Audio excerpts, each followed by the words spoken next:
My first impression of the interview for involvement in the 1111 Lincoln Road project was that it had not gone well. Visionary developer Robert Wennett summoned me to meet with Herzog and Demeron senior partner Christine Binswanger at the existing 1960s SunTrust Bank building, a building that Robert had purchased in 2005. Feeling confident and believing in the modernist tenet that less is more, I took only one example of my projects, my work, Island Modern, and I explained to Christine that I designed all the structures as well as the garden in the project. And she promptly told me that landscape architects do not design structures in Herzog and Demeron projects. So anyway, I was very surprised when I was notified that I was a finalist. The 1111 Lincoln Road project was initially a renovation project. Project components included the relocation of the SunTrust Bank to a new adjacent building to be designed by Herzog and Demeron. This building was designed to have 4 residential units above the bank. It's a view from the parking garage, which is part of the mixed-use projects. The residents are across the alley. The residents are above the bank building that you see below. This is a pedestrian alley that's only open for emergency fire access. It also included the building you see there, the mixed-use building, which has retail on the 5th floor. It has a performance space on the 7th floor, and it has a residential permit on the upper floor.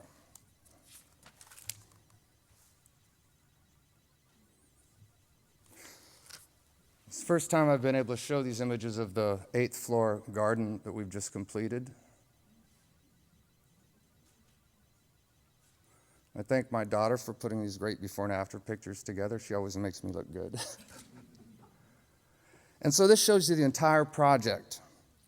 But Robert's idea was to design and then persuade the city of Miami Beach to extend the pedestrian wall back in the 1100 block as it once was. This is what we were dealing with when we first started the project.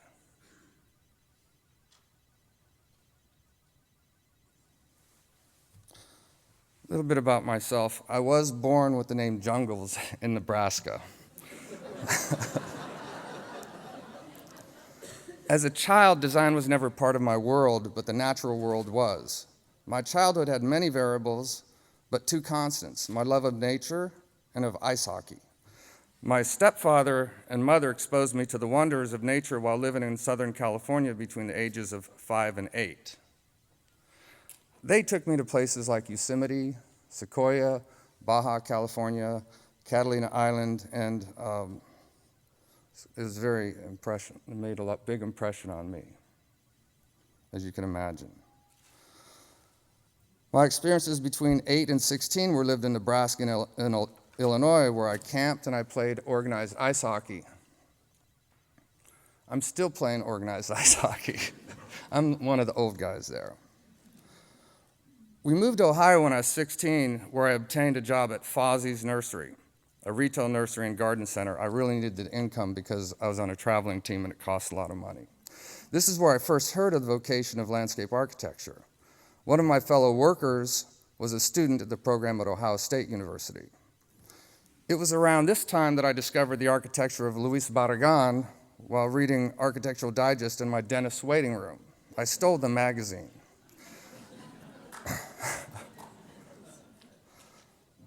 Although my intentions were to attend college and play ice hockey, I was still in a quandary about what to do with my life. I was also broke. I moved to Florida upon graduation from high school in 1974 to live with some friends who had moved there the year before. I was familiar with Florida because, I was familiar with Florida because I'd ridden my motorcycle down to Miami for spring break my senior year, and I really enjoyed it. I supported myself as a landscape laborer, and my employer, John Ross, owner of A1 Discount Builders Landscape, named such to be the first in the yellow pages. John taught me many things, including masonry, carpentry, and much about human nature. We called him the boss. He encouraged me to go back to school and study landscape architecture. Student loans, grants, and a full-time position as a beach lifeguard for the city of Miami Beach, which is so ironic since I do so much work there now, enabled me to enroll at Miami-Dade College from 1975 to 1978. The campus was filled with modernist buildings, brutalist concrete structures.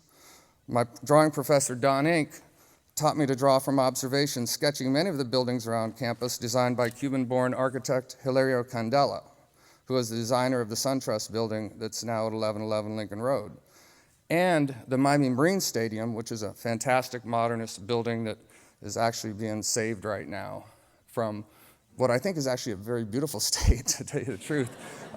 It's a magical place.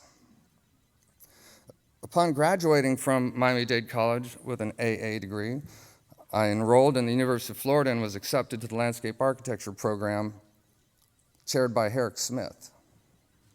There were many prerequisite courses needed that were not available at Miami-Dade College. My favorites being Architectural Design 1 and Architectural Design 2, and the History and Theory of Landscape Architecture. Our textbook for the History and Theory of Landscape Architecture was Design on the Land by Norman Newton. And it is within the pages of this book that I first heard of Roberto Burle Marx, the father of modern landscape architecture.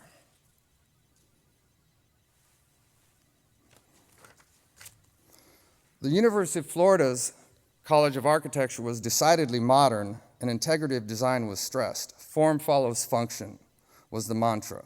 Space and experience were emphasized, and a well-considered solution, even though not fully resolved, trumped beautiful drawings and eyewash. The work of Ian McHarg and Frederick Law Olmsted and Lawrence Halpern and Garrett Ekbo, amongst others, was given great emphasis in college. And Roberto Burle Marx appeared as a guest lecturer in 1979. I introduced myself and expressed my interest in visiting his studio in Brazil. Miami was an exciting city in the early 80s. Noguchi had designed Bayfront Park.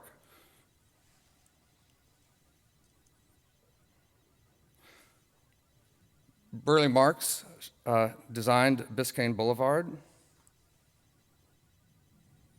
And the city was on fire from the McDuffie race riots. I took a trip to California between my junior and senior years. This was a state I'd always thought I would return to. It was time to consider life post-graduation. While I was there, I saw Halpern's projects in San Francisco, which had a profound impact on my perception of public spaces. I really loved this space and the way people acted in it.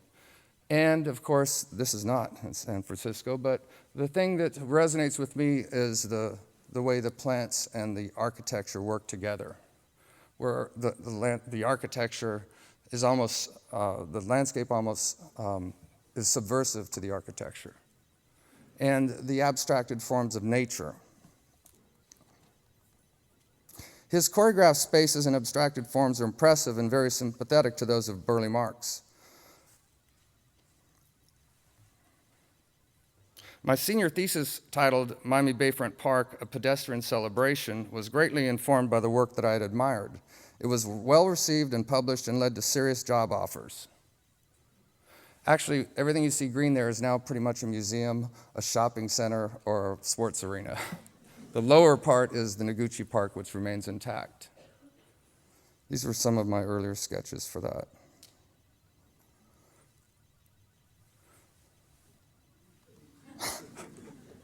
So I started with a bang. And then, for maximum flexibility, I decided to remain self-employed and began to pursue a mentorship from Roberto Burle Marx. He visited Miami frequently and had just celebrated his 70th birthday. Fate led me to the opportunity to take Roberto out to dinner one night, where I received an invitation to visit him in Brazil. Annual or biannual trips to Rio, where I was Roberto's guest at the sitio, were the highlights of my life until his death on June 4th, 1994. I see my daughter didn't put any pictures in here when I had longer hair. She never did like it that much. So, what a beautiful place. He would comment, when he was in Miami, he'd stay with me. He would comment on my drawings and accompany me to my projects. His advice and guidance was priceless. He provided me with a lifetime of inspiration. Roberto donated his beloved sitio to the Brazilian government, and it is open to the public for tours by appointment only, so everybody should go see that. I think it's the most beautiful garden on earth. In 1991, Roberto invited me to design and install the bromeliad towers at the MoMA exhibition titled The Unnatural Art of the Garden. So it was like, this is my second time I've been in here doing something anyway. So that was a beautiful show that they put on. I have now been in business since 1981. Raymond Jungles Incorporated was founded in 1983. Enough design commissions allowed me to cease the construction of my gardens in 1984. Now having grown to 13 full-time employees and several interns, I lead my atelier as Roberto once did. My goal is to mentor more and more and leave behind a legacy. As of late, I've been persuaded by the economic malaise and substantial overhead to pay more attention to owning a business, something that never occurred to me that I was doing. Fortunately, a new mentor, Bob Davids, took an interest and has taught me much. Bob, a former protege of Robert Townsend, the legendary business leader and author of Up the Organization, was initially my client. He has built many successful businesses and is currently the owner of Sea Smoke Cellars. They make a great Pinot Noir. And this is the project I did for him in the Bahamas, one of his places. Made Wajaya has done his place in Bali.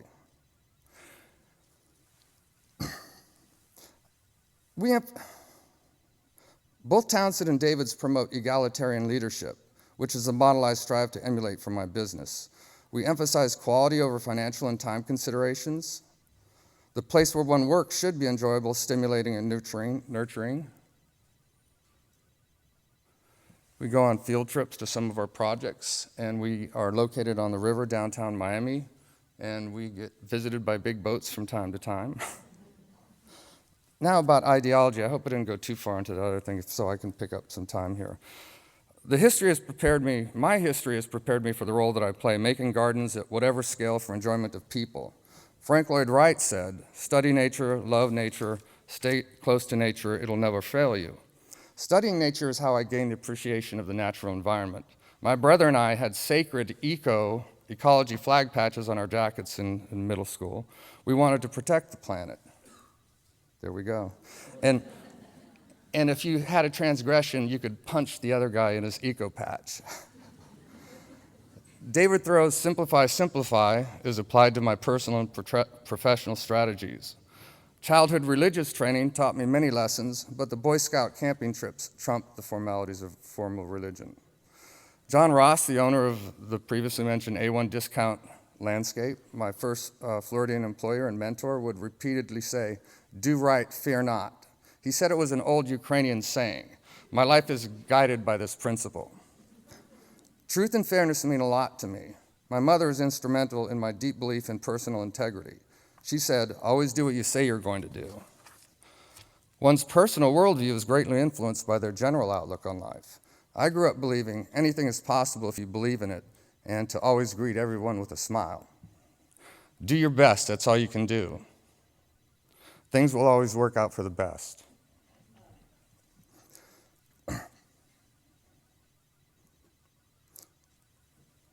Here's the part that I shouldn't say, "Thanks, Mom," but I did it. Okay, so my way is to be confident in the future and trust my intuition, to follow my heart and to be true to yourself. Professionally, our philosophy at RJI aligns with Ian McHarg and what is written in his book, Design with Nature, which I believe was his great gift to humanity. The current green movement is a manifestation of his belief that the culture of dominate and destroy is no longer sustainable.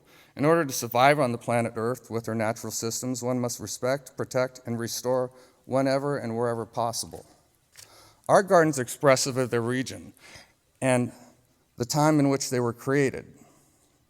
We endeavor to provide, this is beautiful Florida, we endeavor to provide as much supportive habitat on each project as is appropriate, to put back some of what has been lost to the local and migratory fauna. The reoccurring comment, "It looks like it's always been there," is a direct result of our goal to strive for timelessness and beauty. We feel that man needs to be sympathetically engaged with the natural world.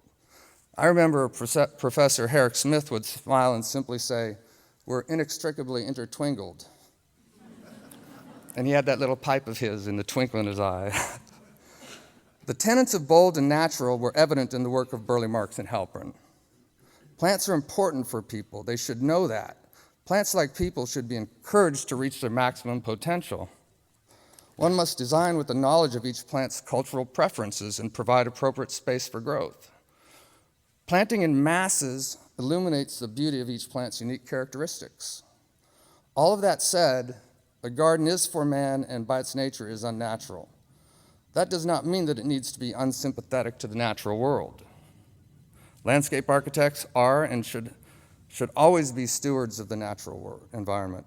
We are weavers who lovingly stitch together the built and the natural worlds. Our initial focus, change of tone. Our initial focus is on the experience that the spaces we create will ultimately provide. Through sound ecological practices, we ensure that the spaces will be as inspirational as possible. They will educate one on the benefits of man's coexistence with the natural world. Aesthetically, we compose gardens to entice participation and to soothe the psyche. Garden design is an art form, and art should elevate the human spirit. Now the project at hand is the 1100 block of Lincoln Road, Miami Beach. It was shaped originally by the dominate and destroy ideology that Ian McHarg so passionately was opposed to. Burle Marx, in my many trips to Brazil, was always speaking out against the destruction of his beloved Brazil, and he said it was his moral obligation. Essentially, an Amish farmer, John S. Collins, became a developer in 1911 after he had been a coconut farmer and grew other vegetables in Miami Beach. When he eradicated a naturally beautiful barrier island, he was greatly assisted by an American entrepreneur, Carl Fisher, who had made his fortune as a headlamp supplier for the automobile business. Carl Fisher was a great promoter. He knew that the more convenient and enjoyable automobile transportation could be, the more cars could be sold, the more headlights he could sell. This would advance his goals. He conceived of the first transcontinental road, Lincoln Highway, the only memorial to Abraham Lincoln at the time, and he used that as a means of privately generating the money to build the highway. Amongst other successes, he was the principal founder of the Indianapolis Speedway, and he conceived and helped to realize the construction of Dixie Highway, a Chicago to Miami connector that terminated near the failed causeway John S. Collins had partially constructed. Fisher supplied the funding to complete the Miami Beach link, which at the time was the longest wooden bridge in the world, 2.5 miles, and received a couple hundred acres in return. Fisher also funded the dredging of Biscayne Bay and the creation of the famous residential islands off Miami Beach. He realized that land existed beneath the shallow waters if harvested and placed properly. He conceived of an elegant 100-foot wide, mile-long commercial boulevard that ran east to west from the Atlantic Ocean to Biscayne Bay and had the existing mangroves ecosystem ripped out by elephants in his theatrical, attention-grabbing style. The elephants aren't here. I couldn't find a picture with them. Sorry. Okay. Moving right along. Once again, he named the road after Abraham Lincoln, and Lincoln Road was born. The stock market crash of 1929 and the Great Depression left the high-flying genius penniless, and others took the role of seeing his vision come true. Lincoln Road would soon become the Fifth Avenue of the South. Fisher's legacy endured. Miami Beach had only 1,000 year-round residents in 1920, and by 1925 there were 400,000. Culturally in Miami in 1960, there were a lot of civil rights problems. The coloreds, and that's not my term, had their own designated beach. Jews and Latinos were discriminated against and not allowed on Miami Beach at certain times. But tourism was the lifeblood for these cities, with enough, and most visitors were domestically supplied from the Northeast. In 1959, the city of Miami Beach was post-boom and experiencing decline. The concerned property owners and merchants of Lincoln Road wanted to turn the trend around. They engaged Morris Lapidus, a successful creator of iconic self-sustaining resorts, the Fontainebleau and the Eden Rock, to bring his style of joyful architecture into the creation of attractive enticement, a pedestrian mall. You guys know about pedestrian malls. I'm going to skip here a little bit because I saw the 5-minute mark. So just to show you some images of what Lapidus had created, this was the eastern block, which is now, Lincoln Road is on the Natural Registry of Historic Places. This block isn't. It was changed by Ben Wood and Carlos Zapata. Some of the earlier existing Lincoln Road blocks, as envisioned by Morris Lapidus, that are still there.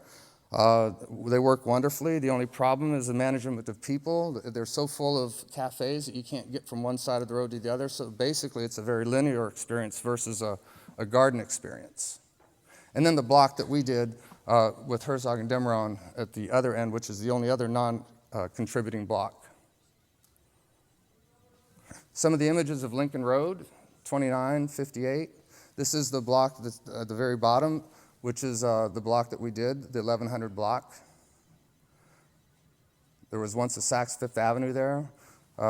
Fisher had the sidewalk divided by an alley of palm trees. This, once again, is right after the construction, or during the construction of Morris Lapidus' gateway block on 1100 block. And there you see it in its completed form with all the flags. The scale of this block has changed enormously. His original plan, where he's actually talking about blocking the cross traffic of Lenox Avenue. And once again, the context of Lapidus' block when it was built. Then things have changed, and the new SunTrust building is built there, and the buildings that were fronting Alton Road were demolished. Rather strange contextual image. So originally, Lapidus' blocks were more transparent like this. There was a trolley that would bring people up and down the road. This is before all the outdoor cafes were added.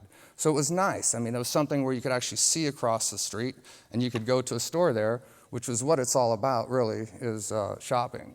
So some of our earlier sketches working with Herzog and Demeron show that the city had wanted, on the left side of the picture, an automobile drop-off, which it had never had before. And we were basically keeping with the geometry of the old existing Lincoln Road that Lapidus had done. Our intention from the beginning was to be as true to Lapidus' design intent as possible.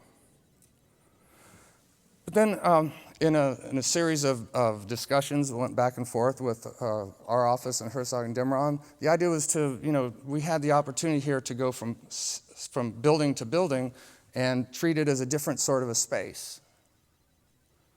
And it was more about movement through the space. The geometry started to be developed by where people wanted to go and how we wanted to direct them. And then the project started morphing to a little bit more. These are our drawings, a little more of an organic form, because first Christine says, well, how do you generate this geometry? I said, well, it's about movement. It's about the space. And initially she was more into the orthogonal geometry. But then she just she bought right into it, and we worked closely together, and what we ended up with is a block that now acts as a plaza, where it's the only block on Lincoln Road where they can have gatherings of quite a few people at one time. We had to do some interventions to put the equipment. All of the ponds are linked together, and they all use gravity for their fountain elements and biofiltration. And this is sort of how they use the block on major events there now. We created platforms. All the benches are platforms. They can be intimate, and one person can sit there, or you could have a crowd of people giving a presentation.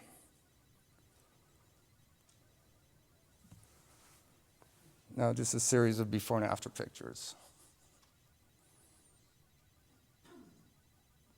All the plants are native, with the exception of one tree. And the city planning director has renamed the project the Urban Glade, because a lot of the trees are from the Everglades, trees that will live in water, such as the pond apple and red mangrove. I kind of nicknamed the project Bringing Back the Mangroves.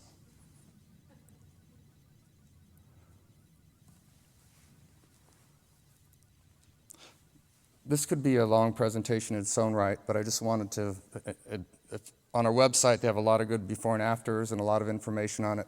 We have a great system so the trees can be healthy. We used James Urban's Silvacell beneath all the water gardens. So there's plenty of soil for the trees to be self-sustaining.